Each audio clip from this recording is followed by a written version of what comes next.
So first of all education అనగానే 10th తర్వాత నుంచి ఎటువంటి కోర్స్ తీసుకుంటే మనకి ఎటువంటి జాబ్ ఆపర్చునిటీస్ అని బోల్డ్ ఎంతమంది ఆలోచిస్తుంటారు.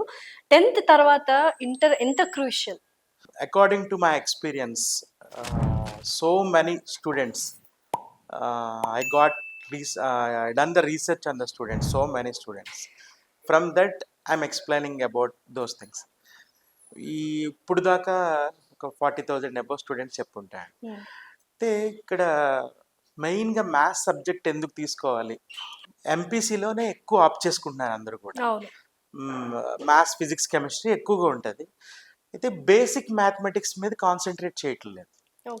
10th దాకా ఉన్న స్కూలింగ్ ఎడ్యుకేషన్ ఏదైతే ఉందో దాంట్లో బేసిక్ మ్యాథమెటిక్స్ ఎడ్యుకేషన్ అన్నది దాని మీద కాన్సన్ట్రేట్ చేయట్లేదు ఎవరు కూడా. బేసిక్గా వాళ్ళకి 8th, 9th, 10th ఏదైతే ఉందో అక్కడ కంపల్సరీగా మ్యాథ్స్, ఫిజిక్స్, కెమిస్ట్రీ మీద కాన్సన్ట్రేట్ చేయాలి.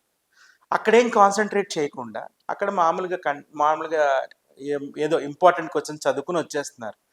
ఆ బేసిక్ కాన్సెప్ట్ అర్థం చేసుకోకుండా వెళ్ళిపోతున్నారు.